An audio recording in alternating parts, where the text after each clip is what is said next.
الحمد لله وكفى وسلام على عباده الذين اصطفى أما بعد أعوذ بالله من الشيطان الرجيم بسم الله الرحمن الرحيم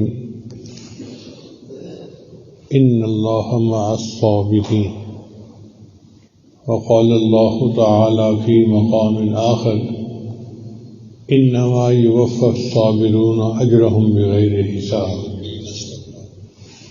سبحان ربک رب العزة عما یصفون وسلام علی المرسلین والحمد للہ رب العالمین اللهم صل علی سیدنا محمد وعلی آل سیدنا محمد وبارک وسلم۔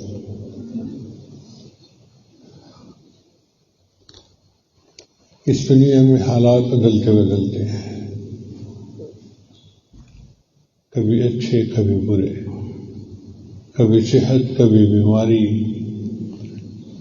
کبھی غم کبھی خوشی، کبھی تنگ دستی کبھی وسعت۔ اللہ تعالیٰ مغیر الاحوال ہے، حالات کو بدلتے ہیں۔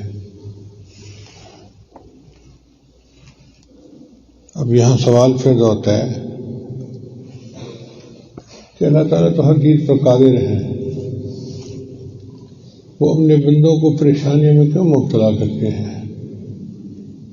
اگر ان کا اذن ہو یا حکم ہو تو ہسپتال کے جتنے بیمار ہیں سب صحت مند ہو جائیں، جتنوں کی پریشانیاں ہیں سب ختم ہو جائیں، جتنے لوگ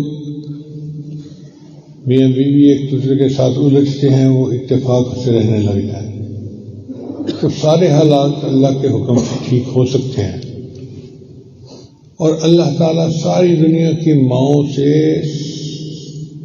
ہزاروں گنا زیادہ اپنے بندوں سے محبت بھی کرتے ہیں۔ تو عجیب سی بات ہے نا کہ محبت بھی اللہ اتنی کرتے ہیں اور پھر بندے پر آزمائشیں بھی آتی ہیں۔ تو علماء نے لکھا ہے کہ مختلف حالات کے آنے میں حکمتیں ہیں۔ پہلی حکمت یہ کہ دنیا دار الامتحان ہے، اللہ تعالیٰ اپنے بندے کو آزماتے ہیں، کسی کو دے کے آزماتے ہیں، کسی سے لے کے آزماتے ہیں۔ جب اللہ تعالیٰ کوئی نعمت لے لیتے ہیں پھر بندے کو احساس ہوتا ہے کہ یہ کتنی بڑی نعمت تھی، حالانکہ وہ نعمت سالوں زندگی میں رہی اور ٹھیک رہی، احساس نہیں تھا۔ جب ہاتھ سے نکل گئی پھر احساس ہوا اب میرے ہارٹ کا مسئلہ شروع ہو گیا، اب میرے گردوں کا مسئلہ شروع ہو گیا۔ بھئی یہ ہارٹ اور یہ گردے 60 سال تو ٹھیک کام کرتے رہے، اس وقت تو احساس نہ ہوا۔ تو نبی رسول نے فرمایا نعمتان، دو نعمتیں ایسی ہیں مغبون فیہما کثیر من الناس، اکثر لوگ ان میں غلط فہمی کا شکار ہو جاتے ہیں۔ الصحہ والفراغ، ایک صحت اور دوسری فرصت۔ اب آپ سوچیں ہم فرصت کو نعمت ہی نہیں سمجھتے، ہم فرصت، اللہ تعالیٰ نے ہمیں فرصت میں کتنا عرصہ رکھا، بجائے اس کے کہ ہم عبادت کرتے، اللہ کا شکر ادا کرتے، ہم اس کو اپنا حق سمجھتے ہیں۔ جب اللہ تعالیٰ فرصت لے لیتے ہیں، مصروفیت ڈال دیتے ہیں، پھر احساس ہوتا ہے یار مصروفیت آ گئی، کتنا اچھا وقت پہلے تھا، یار بیماری آ گئی، پہلے کتنا اچھا وقت تھا۔ تو ہمیں صحت کے ٹھیک ہونے کے وقت شکر یاد نہیں ہوتا، جب صحت خراب ہوتی ہے پھر ہم پریشان ہو جاتے ہیں، غمزدہ ہو جاتے ہیں، بندے جو ہوئے۔ اور دوسری حکمت یہ ہے کہ اللہ تعالیٰ بعض اپنے بندوں کے درجات کو بلند فرمانا چاہتے ہیں، اور وہ عبادات سے درجے بلند نہیں ہو سکتے تو اللہ بندے کو بیماری یا اس قسم کی کوئی اور تکلیف دے دیتے ہیں، اور اس کو بہانہ بنا کر اللہ پھر اس بندے کے درجات کو بلند کر دیتے ہیں۔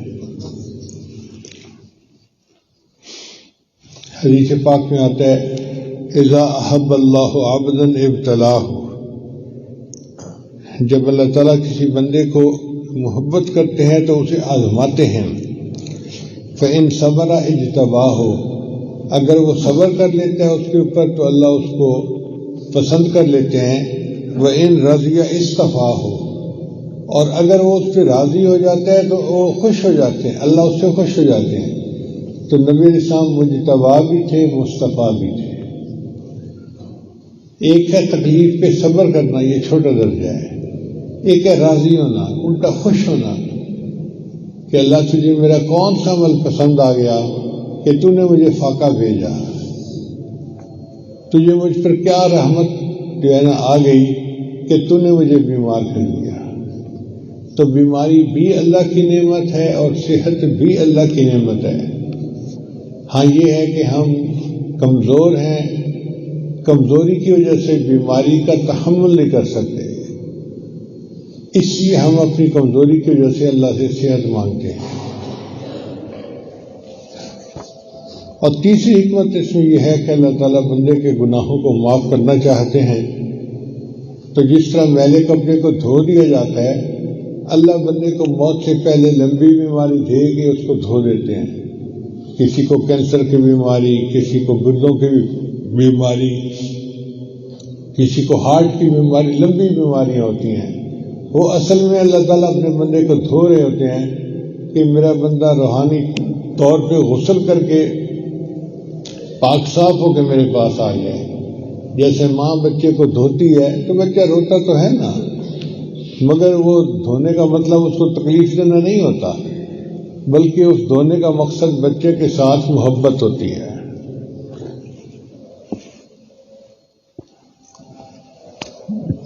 ماں جب بچے کو دھو لیتی ہے، اچھے کپڑے پہناتی ہے، خوشبو لگاتی ہے، پھر ہر بندہ اسی بچے کو سینے سے لگا رہا ہوتا ہے، ہر بندہ اسی بچے کو پیار کر رہا ہوتا ہے. اسی طرح اللہ تعالیٰ اپنے بعض بندوں کے گناہوں کو دنیا ہی میں معاف کر کے ان کو پاک کر کے اپنے پاس بلا لیتے ہیں، تاکہ قیامت کے دن میرے بندوں کو میرے سامنے خوشیوں اور عزتوں کا مقام حاصل ہے.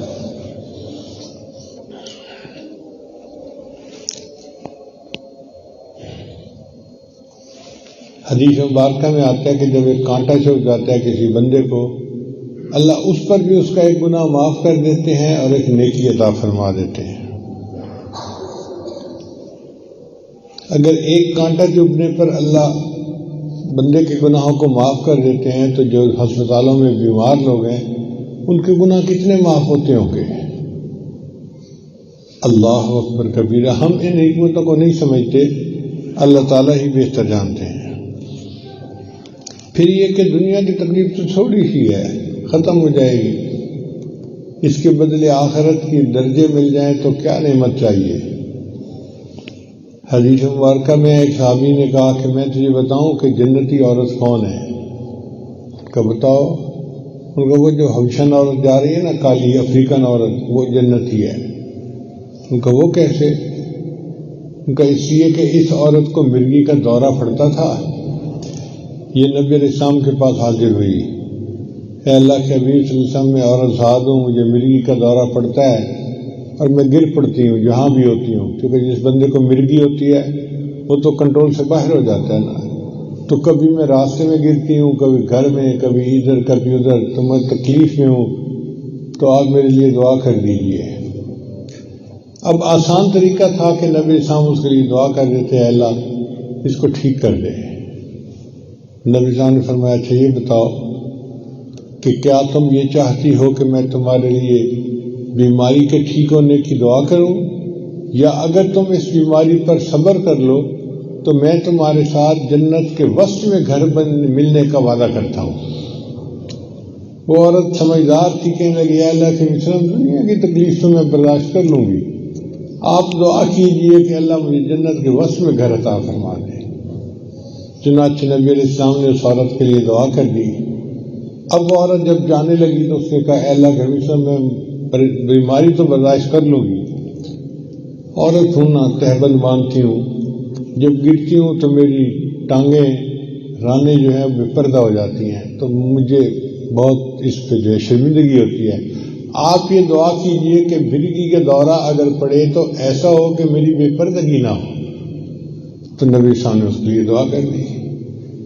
صحابہ کرام کہتے ہیں ہم جب اس عورت کو آتے ہوئے دیکھتے تھے اس کے احترام میں کھڑے ہو جایا کرتے تھے کہ یہ کتنی سمجھدار عورت تھی جس نے دنیا کی تکلیف کو برداشت تو گوارا کر لیا اور اللہ کے محبوب سے آخرت کی دعا کروا لی۔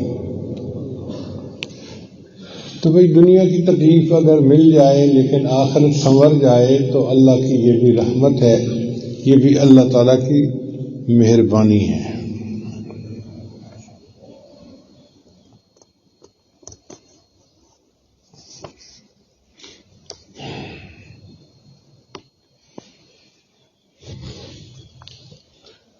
حضرت حاجی امداد اللہ مہاجر مکی رحمۃ اللہ علیہ تشریف فرما تھے۔ ایک بندہ آیا، حضرت اللہ نے مجھے بہت نعمتیں دی ہیں، صحت دی ہے۔ حضرت نے فرمایا اللہ کا شکر ہے۔ ایک دوسرا بندہ آ گیا، حضرت میں بیمار ہوں، میرے لیے دعا کر دیجیے۔ تو حضرت نے کہا کہ دیکھو بھائی، صحت بھی اللہ کی نعمت ہے، بیماری بھی اللہ کی نعمت ہے۔ ہم کمزور ہیں، بیماری والی نعمت کو برداشت نہیں کر سکتے، اس لیے اللہ ہم آپ سے صحت والی نعمت مانگتے ہیں۔ تو ہم پر ترس کھا لے، تو ہم پر رحم کر، تو ہم پر مہربانی کر دے، اے اللہ تو ہمیں صحت والی نعمت عطا فرما۔ تو ہمارے بزرگ اسی طرح صحت اور بیماری میں اللہ کا شکر ادا کرتے تھے اور اللہ کی طرف رجوع کرتے تھے۔ اب سوال یہ پیدا ہوتا ہے کہ بندہ مانگے تو اللہ سے کیا مانگے؟ ہمارے بزرگوں نے فرمایا ہے کہ نہ تو ہجر ہے اچھا، نہ وصال اچھا ہے، نہ تو ہجر ہے اچھا، نہ وصال اچھا ہے، یار جس حال میں رکھے وہی حال اچھا ہے۔ اللہ بندے کو جس حال میں رکھے بس بندہ شکر ادا کرے، اے اللہ تو مہربان ہے اور محبت کرنے والا ہے، جو تو کر رہا ہے تو بہتر کر رہا ہے، میں تیرے لکھے ہوئے پہ راضی ہوں۔ اس کو کہتے ہیں رضا بالقضاء۔ اور جو بندہ اللہ کی تقدیر پہ راضی ہو جاتا ہے اللہ اس بندے سے راضی ہو جاتے ہیں۔ حدیث مبارکہ میں آتا ہے کہ بنی اسرائیل والوں نے موسیٰ علیہ السلام سے سوال پوچھا کہ اے موسیٰ علیہ السلام، آپ کوہ پہ جاتے ہیں، اللہ سے ہم کلامی کرتے ہیں، ہمیں کیسے پتہ چلے کہ اللہ ہم سے راضی ہے؟ تو موسیٰ علیہ السلام نے وعدہ کیا میں جاؤں گا، پوچھ کے آؤں گا۔ تو موسیٰ علیہ السلام نے پوچھا یا اللہ میری قوم مجھ سے یہ سوال پوچھتی ہے۔ اللہ نے فرمایا میرے پیارے نبی علیہ السلام یہ بہت آسان ہے، ان لوگوں سے کہو کہ یہ اپنے دلوں میں جھانک کے دیکھیں، جو حالات میں نے بھیجے ہیں اگر یہ اس پر مجھ سے راضی ہیں تو میں ان سے راضی ہوں، اور اگر یہ اس پہ مجھ سے خفا ہیں تو میں ان سے خفا ہوں۔ تو اللہ تعالیٰ نے جو حالات ہمارے لیے لکھے ہیں، کسی کے لیے غربت ہے، کسی کے لیے امیری، کسی کے لیے صحت، کسی کے لیے بیماری، ہم اپنے اللہ سے راضی ہیں، اس لیے کہ وہ ہم پر مہربان ہے۔ ماں اتنا پیار نہیں کرتی جتنا پیار ہم سے اللہ کرتا ہے، اس کے باوجود اگر اس نے ہمیں ان حالات میں رکھا ہے تو اس میں کوئی حکمت ہے جو ہماری سمجھ سے باہر ہے۔ دعا ہے کہ اللہ تعالیٰ ہم مسکینوں کو اپنی نعمتوں کی قدردانی کی توفیق عطا فرمائے۔ بہت سارے ہمارے قریبی ساتھی بیمار ہیں، خاص طور پر حضرت مولانا ذیشان صاحب جو خادم ہیں، اس مسجد کے ناظم ہیں، ان کا بیٹا شیخ احمد بیمار ہے اور میرا دل اس کی وجہ سے بہت مغموم ہے۔ اور بھی قریبی لوگ ہیں جو بیمار ہیں، انہوں نے بھی دعاؤں کے لیے کہا ہے، ہم سب کے لیے دعا کرتے ہیں اللہ سب کو شفائے کاملہ عاجلہ مستمرہ نصیب فرمائے۔ اور بہت سارے لوگ مختلف پریشانیوں کی دعاؤں کے لیے آئے ہوئے ہیں، جو دل میں جو پریشانی لے کر آیا ہے اللہ تو جانتے ہیں نا، ہم دعا کرتے ہیں اللہ سب کی پریشانیوں کو دور کرے اور اللہ سب کو اپنے مقبول بندوں میں شامل فرمائے۔ وآخر دعوانا ان الحمد للہ رب العالمین۔ ابھی دعا سے پہلے توبہ کے کلمات پڑھائے جائیں گے، یا جو کلمات پڑھے سچے دل کے ساتھ پیچھے پیچھے پڑھتے جائیے۔ پڑھیے بسم اللہ الرحمن الرحیم، لا الہ الا اللہ محمد الرسول اللہ آمنت باللہ وملائکتہ وکتبہ ورسلہ والیوم الآخر والقدر خیرہ وشرہ من اللہ تعالی والبعث بعد الموت آمنت باللہ کما ہوا باسمائہ وصفاتہ وقبلت جمیع احکامہ اقرارا باللسان وتصدیق بالقلب اشہد ان لا الہ الا اللہ واشہد ان محمدا عبدہ ورسولہ استغفر اللہ ربی من کل ذنب واتوب الیہ برحمتک یا ارحم الراحمین۔ ان کلمات کو پڑھنے سے ہم بیت ہو چکے ہیں۔ چند معمولات ہیں جن کو باقاعدگی سے کریں گے تو اللہ تعالیٰ دل کو منور کریں گے۔ ان میں پہلا عمل ہے 100 مرتبہ استغفار صبح شام پڑھنا، استغفر اللہ ربی من کل ذنب واتوب الیہ۔ دوسرا عمل ہے 100 مرتبہ درود شریف صبح شام پڑھنا، اللہم صلی علی سیدنا محمد وعلی آل سیدنا محمد وبارک وسلم۔ تیسرا قرآن مجید کی تلاوت روزانہ کرنا، ایک پارہ پڑھیں تو بہت اچھا، مشکل ہو تو آدھا پارہ، ایک پاؤ پڑھیں، ایک صفحہ پڑھیں۔ جو حافظ ہیں وہ پوری منزل روزانہ پڑھیں، 7ویں دن ختم کریں۔ نبی نے فرمایا تبرک بالقرآن فإنہ کلام اللہ، قرآن سے برکت حاصل کرو، یہ اللہ کا کلام ہے۔ تو اللہ کے کلام میں برکت ہے، ہم اس برکت کو حاصل کرنے کی کوشش کریں۔ چوتھا ہے چلتے پھرتے ہر وقت دل میں اللہ کو یاد کرنا، لیٹے بیٹھے چلتے پھرتے ہر وقت ہر آن دل میں ہو دھیان کہ میرا دل کہہ رہا ہے اللہ اللہ اللہ اللہ۔ دست بکار دل بیار۔ اور 5ویں چیز ہے مراقبہ۔ مراقبہ ان تمام اعمال کا لب لباب اور نچوڑ ہے۔ طریقہ بہت آسان ہے، جب نماز پڑھ کے فارغ ہوں تو تھوڑی دیر کے لیے اللہ سے لو لگا کے بیٹھ جائیں کہ اللہ کی رحمت آ رہی ہے، دل میں سما رہی ہے، دل کی ظلمت اور سیاہی دور ہو رہی ہے اور میرا دل اللہ اللہ اللہ اللہ بول رہا ہے۔ انشاءاللہ جب اس طرح سے 15-20 منٹ روزانہ مراقبہ کریں گے تو اللہ تعالیٰ کی محبت دل میں بڑھے گی، آپ خود اس کو محسوس کریں گے۔ اللہ تعالیٰ سب حضرات کے دلوں کو اپنی محبت سے لبریز فرمائے، اور جو مرادیں لے کر آپ یہاں تشریف لائے ہیں، خاص طور پر دور دراز سے قریب سے، اللہ ہر ایک کی مراد کو پورا فرمائے۔ وآخر دعوانا ان الحمدللہ۔ ابھی آپ سنتے پڑھیں گے، ایک بات سن لیجئے کہ بعض احباب دوسرے شہروں سے آئے ہیں، دور سے آئے ہیں، بڑا مشکل سے وقت نکال کے آئے ہیں۔